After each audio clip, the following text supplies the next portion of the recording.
카카오의 날이에요. 8월 6일은 카카오뱅크가 상장을 하고 카카오가 실적 발표를 합니다. 또 지금은 해운은 좀 사실은 너무 비정상적으로 그동안 병목 현상 때문에 엄청나게 지수가 올랐기 때문에 저는 조금 좀 매력은 떨어진다. 이 말씀을 좀 드리고 싶어요. 생각보다 좀 크래프톤 흥행이 좀 생각보다 안 되고 있다. 그렇지. 이렇게 보시면 좀 좋을 것 같고 8월도 좀 쉬어갈 수 있다.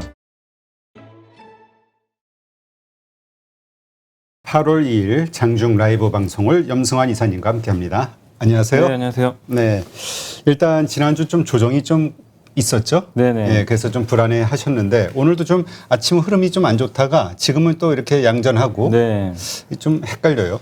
그러니까 오늘 아니 아까 제가 잠깐 장중에 보니까 중국 증시 좀 따라다니더라고요. 그러니까 잠깐 이제 증시가 오전에 출발 좋아서 삼성전자가 좀 잘 버티면서 올라갔는데 장중에 갑자기 그 홍콩하고요 중국 증시가 또 급하게 빠지더라고요. 그러니까 빠지자마자 한국도 이제 거기에 연동이 돼가지고 그냥 같이 휩쓸렸는데 물론 외국인의 좀 매도도 약간 부담이긴 하지만 결국에 지금 최근에 중국 이슈가 워낙 좀 크다 보니까 거기에 좀 영향을 받았던 것 같고 또 오늘 장중에 그 중국의 ISM 제조업 지표가 하나 ISM 그 제조업 구매자 지수 있잖아요. PMI 그게 발표가 됐는데 좀 예상보다 안 좋게 나왔더라고요. 아, 그래요? 예, 그러니까 그때 이제 중국 증시도 빠졌고 최근에 그 중국이 좀 리스크가 좀 약간 있는 게 규제 이슈도 있는데 저번에 그 지준율을 한번 인하를 한 적 있잖아요. 그렇죠. 그걸 선제적으로 한 것 같아요. 그러니까 중국 당국도 경기가 좀 생각보다 좀 꺾인다라고 좀 생각을 하고 대응을 했던 것 같은데 중국의 좀 지표 부진 지난 주말에도 나왔지만 이제 오늘 발표된 중국의 제조 PMI도 좀 안 좋게 나오면서 중국의 변동성이 커졌고 또 특히 오늘 중국 증시에서 제일 안 좋은 섹터가 철강 섹터예요. 아, 그래요? 왜냐면 이제 주말에 중국이 우리나라 철강주들한테 호재인데 그렇지. 그렇죠. 수출하지 말라고 그래가지고 중국 철광석 회사 몇 개가 막 하한가 가고요. 뭐 난리가 아니라고 하더라고요. 근데 뭐 남의 불행은 뭐 우리의 행복? 행복이라고 할 수도 있겠지만 어쨌든 중국의 그 규제 이슈 때문에 한국의 철강 회사들은 오히려 좀 반사이익을 또 얻을 수 있기 때문에 근데 그 중국 철강 회사들이 또 이렇게 막 흔들리니까 증시에 좀 부담이 됐던 거죠. 그래서 오늘 중국 증시 변동성이 좀 커지면서 시장이 좀 흔들렸지만 그래도 지금 시간 기준으로는 다시 증시가 또 상승세에 이어가고 있고 좀 잠깐의 충격에서 벗어나면서 좋은 모습이라서 제 개인적으로 이제 이따 끝날 때까지는 봐야 되겠지만 증시가 지난 금요일에 너무 안 좋았잖아요. 그렇죠. 예, 근데 너무 지금 걱정할 필요까지는 없을 것 같아요. 그러니까 추가적으로 막 폭락을 한다거나 우려하는 뭐 급락장이 온다거나 그럴 가능성은 일단 현저히 낮아졌다. 그리고 사실 진짜 약한 장이면 아까 무너졌잖아요, 한번. 아, 그렇지. 그때 그냥 무너지거든요. 시장이 못 올라와요, 쉽게는. 원래 정말 약한 장이면. 근데 이렇게 다시 들어 올렸다는 거는 바닥을 좀 다지겠다는 또 얘기도 되니까 좀 너무 좀 염려하실 만한 그런 조정장은 아니다라고 말씀드리겠습니다. 네. 오늘 일단 장 마감 후 결과를 봐야 되겠지만 그 외국인들이 지난 금요일 날 선물을 아주 크게 매도했잖아요. 네. 네. 그래서 그것 때문에 걱정했는데 오늘은 또 다시 매수를 해주네요. 그러니까 이게 저는 이제 외국인들 요새 보면 이렇게 선물 세력의 정체를 모르겠어요. 뭐냐면 아니 이게 방향이 없어요. 그러니까 뭐냐면은 이렇게 제가 이렇게 그 선물 이렇게 딱 관찰해봤는데 이 외국인 세력은 분명히 단기가 맞는데 이 주포들이 지금 뭐를 하고 있냐면은 선물을 먼저 매도부터 쳐요. 그러니까 선물을 매도해서 증시가 한번 확 빠지죠. 그리고 나서 이걸 끌고 가는 게 아니라 어느 정도 수익이 나면은 바로 매수를. 그러니까 선물은 그 매도부터 할 수도 있잖아요. 그렇죠. 우리 그 현물하고 다르게 현물은 그냥 무조건 매수부터 해야 되는데 공매도가 아닌 이상. 근데 이제 선물은 매도부터 할 수가 있습니다. 이 계약을 할 때 매도 계약부터 맺으면 이게 주가 지수가 빠지면 선물 매도 세력들은 그 빠진 만큼 수익을 내거든요. 나중에 결제를 해야 돼요. 결제하려면 사서 결제를 해줘야 됩니다. 근데 요새 미결제 약정이라고 하는데 미결제 약정이 그 금요일 날 제가 확인해 봤더니 미결제가 확 늘어났어요. 지수가 폭락을 하는데 그렇다는 얘기는 외국인이 신규로 매도를 친 거예요. 근데 오늘 보니까 또 미결제 감소하고 다시 사기 시작하거든요. 이건 무슨 얘기냐면 그냥 단타 친 거예요. 수익 난 거. 그래서 외국인들 이 선물 매매에 여러분들 너무 의미 부여하지 마세요. 그냥 단기적으로 이 변동성 이용해서 하는 거고 금요일 날 사실 아마존이 장중에 급락하고 있었잖아요. 그렇죠. 근데 그게 사실 우리나라 증시하고 그렇게 큰 연결고리는 솔직히 없어요.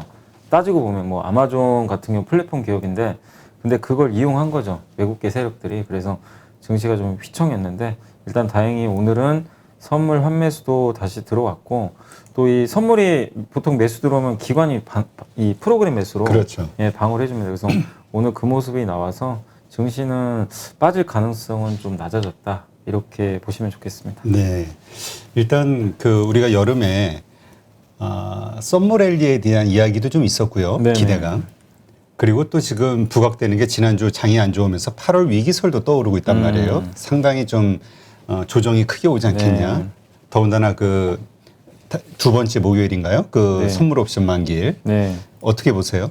아 근데 너무 그렇게 여러분들이 그냥 공포심 갖지는 마셨으면 좋겠어요. 저도 사실은요 8월까지는 저도 각오는 하고 있어요. 좀 장 쉬어 가겠구나 이 생각을 하고 있기 때문에 그냥 언제든지 한 번씩 급락할 수는 있어요. 그러니까 오르고 갑자기 또 금요일 같은 급락장이 8월에 한두 번 더 올 수도 있습니다. 근데 그런다고 해서 그게 기조적으로 증시가 급락장으로 전환이 돼가지고 팔아야 된다. 그렇게까지 좀 보고 있지는 않고요. 어차피 8월까지는 특별히 올라갈 만한 뭐 이슈 자체도 없고 삼성전자 여전히 좀 부진하고 이게 사실 외국인이 들어와야 되거든요. 그렇죠. 근데 아직도 안 들어오고 있어요. 그러니까 이게 외국인이 갑자기 뭐 내일부터 우리 사겠습니다. 이럴 것도 아니고 그래서 우리가 현실적으로 봤을 때는 8월도 좀 쉬어갈 수 있다. 근데 이 쉬어가는 장을 대비를 하실 때 많은 분들이 아마 이 생각하실 거예요. 아, 그럼 주식을 팔아야 되겠다. 이제부터라도 비중 줄이고 싸게 잡아야지. 이런 분들이 아마 되게 많으실 거예요. 이제 주변에서도 되게 시각들이 요새 증권사 보고서를 봐도 7, 8월은 좀 쉰다. 이런 얘기들이 많이 나오니까 그러면은 현금을 좀 많이 늘려놓고 기다려야지. 이런 분들 계시는데 근데 이게 만약에 9월, 10월, 11월까지 올해 하반기 장이 진짜 없다면 그건 너무나 잘한 전략이잖아요. 근데 그렇게 보지는 않고 저는 강세장 속에서 한두 달 정도의 기간 조정. 작년에 아마 기억하시겠지만 작년 9월달, 10월이 딱 두 달 조정받은 적이 있었거든요. 네. 작년에 이렇게 딱 올라가고 나서 그리고 11월부터 8개월 연속 올랐어요. 그러니까 저는 그 정도 흐름으로 좀 보고 있기 때문에 지금의 조정장은 주식을 줄이는 조정장이 아니라 어떻게 보면 또 현금 있는 분들은 비중을 좀 늘려야 되는 그러니까 저가 매수의 매수이기에. 기회다. 근데 다만 포트폴리오 정비는 하셔야 되겠죠. 뭐 좀 앞으로 안 좋아지거나 이제 진짜 고점 찍은 기업들도 있거든요. 그런 기업들이나 이런 쪽에 대해서는 여러분들이 비중을 줄이셔야 되겠지만 주가도 저평가돼 있고 피크아웃 논란도 없고 계속해서 실적 개선되고 있는 그런 기업이라면 여러분들이 오히려 이번 조정장을 이용해서 저는 사는 게 맞다고 보거든요. 그리고 제가 시장을 이제 강세 기조라고 좀 계속 장기적으로 말씀드린 이유는 뭐 8월 1일 어제도 발표가 됐지만 한국의 수출 데이터가 역대급으로 나왔잖아요. 수출 지수는 정말 좋아요. 지표는. 예, 뭐 어마어마하게 나왔더라고요. 그러니까 역대 지금 우리나라가 통계 그 발표한 이후로 가장 많은 수출액을 기록을 했고 이거니까 진짜 역대급인데 2018년도를 뛰어넘을 정도의 역대급 지금 수출을 내주고 있고 거기다가 개인들의 최근의 매수는 꾸준히 들어오고 유동성은 여전히 풍부한 상태고 그리고 기업들의 실적도 지금 사실은 뭐 정점 논란이 있다 하더라도 실적은 사실 되게 잘 나오잖아요. 그렇죠. 네, 데이터 자체. 그러니까 이런 것들을 본다면 여기서 우리가 이제 대세하러 갑니다. 이렇게 생각할 건 저는 전혀 아니라고 보거든요. 그래서 지금 한 두 달 정도의 숨고르기, 8개월 올랐으니까 그런 숨고르기 속에서 뭐 최근에 중국의 어떤 규제 이슈 막 이런 거 또 뭐 피크아웃 논란, 미국이 또 이 물가 오르니까 미국이 또 언제든지 긴축할 거다 이런 이제 우려감들이 팽배했는데 이제 다 어느 정도 알려졌잖아요. 예. 그래서 너무 염려하지 마시고 그리고 저는 제가 좀 정치적인 얘기는 하긴 그렇지만 그러니까 이거는 너무 오해는 하지 마시고 왜냐하면 이제 이런 정치적으로 얘기를 하면 꼭 이게 뭐라 하시는 분들이 왜냐하면 계세요. 정치에는 항상 정적이 네. 있거든. 정적의 지지자들이 있고. 근데 저는 어디도 아니고요. 어느 편도 아니고 이것만 좀 생각해 줘요. 저는 그냥 주식 시장이 좋아졌으면 하는 마음뿐이에요. 그러니까 주식 시장 관점에서만 제가 말씀을 드리면 뭐냐면은 그 이재용 부회장 이제 8월 15일 날 이게 이제 사면 될지 안 될지 이거 제가 결정한 문제는 아니잖아요. 그렇죠. 8월 9일 날 결정이 난다고 하더라고요. 8월 9일경에. 그래서 너무 정치적으로 해석하지 마시고 만약에 사면이 되면 이거는 이제 왜 삼성전자 주가에는 좋냐면 총수가 일단 돌아오기 시작을 하고 외국인들이 봤을 때 오너가 있고 없고는 엄청난 차이예요. 이게 그렇죠. 사실은 이재용이 돌아온다고? 그러면 이제 외국인 투자자들 딱 봤을 땐 뭔가 액션이 나올 수가 있거든요. M&A라든가. 그러니까 왜냐하면 우리나라가 그냥 일반적인 뭐 대표회사 체제나 그랬으면 상관이 없는데 한국은 지금 사실 어떻게 보면 현대차도 그렇고 재벌 총수 체제잖아요. 그렇지. 총수의 어떤 결정이 네, 상당히 영향이 너무 크죠. 중요하죠 사실은. 예, 우리나라 뭐 이 투자를 할 때도. 그래서 만약에 사면이 이루어진다라면은 삼성전자 주가에는 이건 상당히 저는 그 플러스 요인이라고 좀 보고 있거든요. 그렇게 본다면 증시 자체로도 좋은 거죠. 왜냐하면 전자가 올라가면 코스피에 반응을 하니까. 그래서 주식시장 관점에서는 한번 8월 15일 날 진짜 이게 사면이 될지 한번 8월 달에 좀 변수인 것 같아요. 일단 어쨌든 한번 그 점은 좀 지켜보시는 게 좋겠습니다. 근데 시장 보니까 그 삼성물산 주가 흐름이 조금 좋잖아요. 기대감이 좀 큰 것 그죠? 같아요. 왜냐하면 이제 옛날부터 삼성물산이 또 이재용 부회장이 최대 주주거든요. 그렇죠. 최대 주주기도 하고. 그 전자는 사실은 이제 너무 막 사업부도 크고 무겁다 보니까 그런데 근데 물론 이제 이재용 부회장이 사면된다고 삼성전자가 갑자기 폭등을 하지는 않아요. 그렇죠. 근데 뭐냐면 긴 흐름에서 만약에 현기를 채우고 나오면 무슨 얘기냐면 이게 늦어져요. 되게 이 사이클이 늦어지는데 사면을 하면은 그 사이클이 좀 앞당겨진다는 거죠. 투자에 대한 결정들이 빨라지니까. 그러면은 주가가 좀 빨리 갈 수 있다는 거죠. 중장기적으로. 그래서 그런 이벤트가 하나 좀 남아 있으니까. 근데 이건 누구도 예상 못 합니다. 이거는 그렇죠. 대통령이 결정한 문제라 8월 9일경에 한번 여러분들 지켜보시는 게 좋을 것 같습니다. 네. 네. 아까 근데 그 이미 많이 오른 종목들, 섹터들도 있고 이런 얘기 하셨는데 어디를 보시는 거예요? 그런 종목을? 그러니까 우리가 한번 사례를 본다면 예전에 그 기억을 하시겠지만 그 이 진단키트 회사들이 정말 실적이 너무 좋은데 막 주가가 부러지잖아요. 그게 뭐냐면 이제 앞으로 안 좋아질 것을 예상을 해서 빠지는데 그 이제 요즘에 그래서 좀 주가들이 좀 안 좋은 업종들이 하나가 대표적인 게 석유화학 기업들이 그래서 좀 빠져요. 석유화학 기업들이 이게 피크아웃 논란에 좀 잡혀 있어요. 그러다 보니까 빠지는데 저는 근데 솔직히 그 개인적으로 석유화학에 대해서는 나쁘게 안 보는 게 약간 비슷할 수는 있는데 석유화학 수요 여전히 견조하고 그 주가가 이미 한 3, 4개월 벌써 빠져 있어요. 근데도 피크아웃 때문에 계속 빠지더라고요. 근데 이 석유화학에 대해서는 너무 부정적으로 볼 필요는 없고 저는 오히려 지금은 좀 선반영됐다. 근데 제가 이제 꼭 진단키트는 아닌데 가장 좀 이제 하반기에 그래도 좀 약간 그 주가 측면에서는 좀 부담스럽게 보는 섹터가 저는 한 두 개 정도 있거든요. 뭐냐면은 첫 번째가 해운. 해운은 너무 좋아요. 지금도 정말 좋아요. 병목 현상도 여전하고 운임 올라가는데 근데 여러분들 지금 요새 한번 주가 봐보세요. 안 가요, 잘. 그 HMM도 그 운임 지수가 지금 사상 최고가 넘었으면 원래 5만 원 넘어야 되거든요, 주가가. 근데 지금 오늘 보니까 아까 4만 원도 한번 깨지더라고요. 그러니까 무슨 얘기냐면 시장은 이미 좀 이거 운임 지수가 계속 오르기 힘들다고 벌써 생각을 하고 있는 것 같아요. 2018년도에 기억나세요? 그때 반도체 가격도 좋았고요. 삼성전자가 3분기 실적도 좋았는데요. 되게 아이러니한 게 뭐냐면 반도체 가격하고 실적은 이렇게 되는데 주가는 이렇게 내려가고 있었어요. 근데 실제로 되게 그게 맞았어요. 주가가 기가 막히게 맞더라고요. 결국에 이제 진짜 주가 따라서 반도체 경기 다 그냥 꺾여버렸는데 약간 이제 그 해운도 좀 비슷한 모습인데 근데 그게 예를 들어서 해운 쪽이 생각보다 우리가 예상했던 것보다 괜찮네? 이러면 또 갈 수도 있어요. 그렇죠. 그 대표적인 게 포스코예요. 포스코가 2분기 이럴 줄 알았거든요. 이럴 줄 알았어요. 그렇죠. 피카운 논란 네. 있었죠. 근데 2분기 실적 발표를 딱 했는데 이게 아니에요. 이렇게 된 거예요. 3분기도 더 좋다. 그래서 주가 올라가 버렸거든요. 그러니까 그렇게 된다라면 해운도 갈 수 있는데 지금은 해운은 좀 사실은 너무 비정상적으로 그동안 병목 현상 때문에 엄청나게 지수가 올랐기 때문에 저는 조금 좀 매력은 떨어진다. 이 말씀을 좀 드리고 싶고 하나 더 있는 게 그 굴삭기 업체들. 굴삭기. 왜냐하면 굴삭기도 종류가 다양한데 그 중국 쪽의 비중이 너무 높은 기업들은 좀 조심하셔야 되는 게 작년에 중국 굴삭기 판매량이요. 그 매월 데이터가 나오는데 6개월인가 7개월 연속 50% 이상씩 찍혔어요. 이게 판매량이. 올해 지금 어떻게 됐냐면요. 지금 180도 바뀌었어요.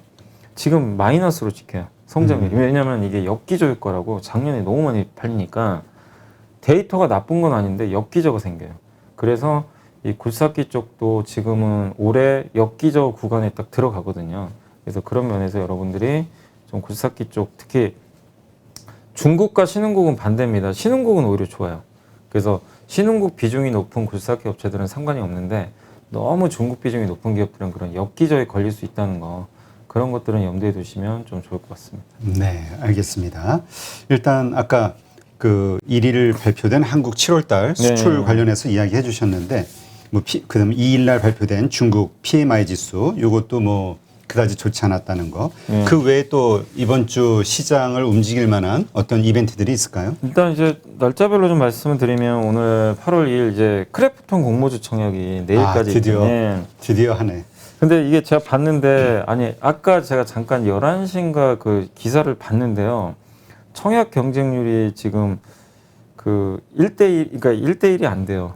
그러니까 미달 지금 아직 미달이더라고요. 근데 아마 지금 시간이 넘었을 것 같아요. 지금은 1대1 넘었을 것 같긴 한데 사람들이 크래프톤에 대해서 일단 좀 관심이 식어버렸어요. 왜냐면은 기관 수요 측에서 생각보다 이게 흥행을 못 해버렸어요. 기관들이 그 보호예수 물량도 많이 걸거든요. 나 몇 달간 안 팔겠다고. 그런 물량도 별로 없고.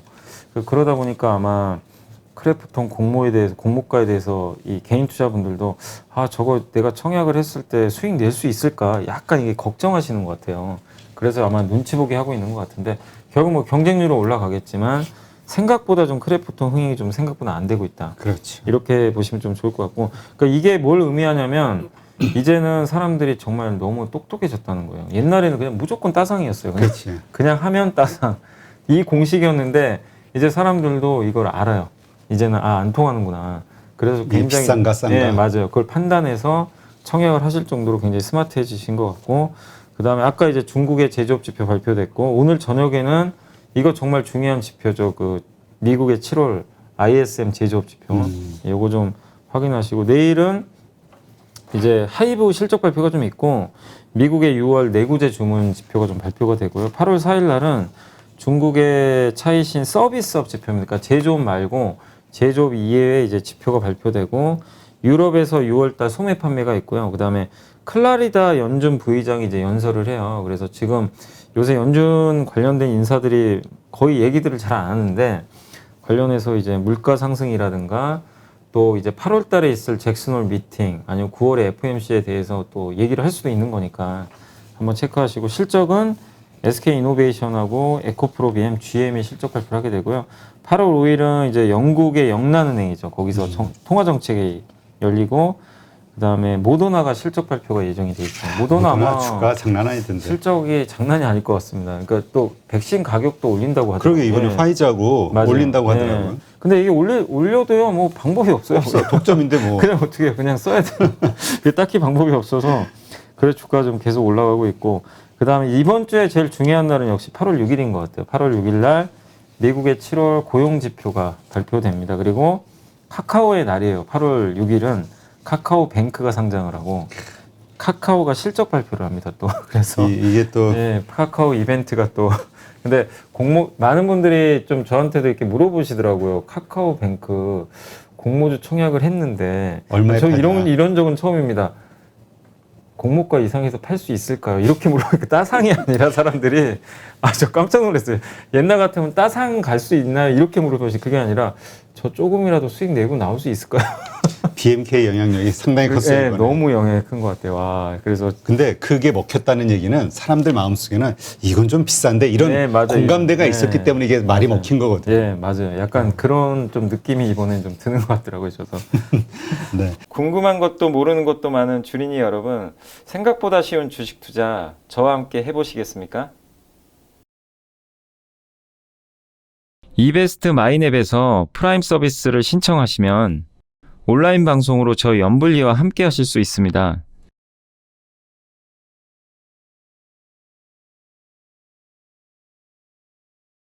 프라임 서비스를 신청하시려면 이베스트 마이앱 어플 설치 후 다이렉트 계좌 개설 메뉴에서 계좌 개설을 진행해 주세요. 다이렉트 지점 선택은 필수입니다.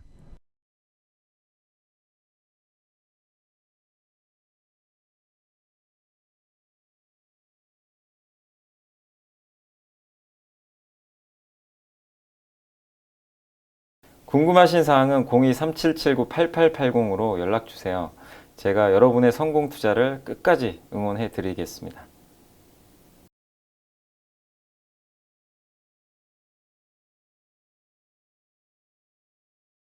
근데 하여튼 그 공모주 같은 경우는 뭐 크래프톤이나 뭐 카카오뱅크가 그렇다는 게 아니라 그 이제까지 모든 그 지나온 최근의 그 공모 결과를 보면은 다 네네. 따상이니 뭐 아주 크게 맞아요. 상승하는 걸 다들 생각하잖아요. 아니 제가 이거 한번 이게 그 보고 왔는데 그 우리나라 대표 그 기업들 있잖아요. 상장한 거 SK 바이오팜, 하이브 뭐 이런 것들 다 토탈 해봤더니 평균 상승률이 첫날 123%였어요. 평균. 평균? 이렇게 대여들이. 그러니까 누가 봐도 이거는 뭐 공모주 청약만 하면 무조건 100% 따블은 먹겠다. 이 생각을 하시는 건데, 근데 최근 들어와서 좀 따상 횟수가 점점 줄고 있어요.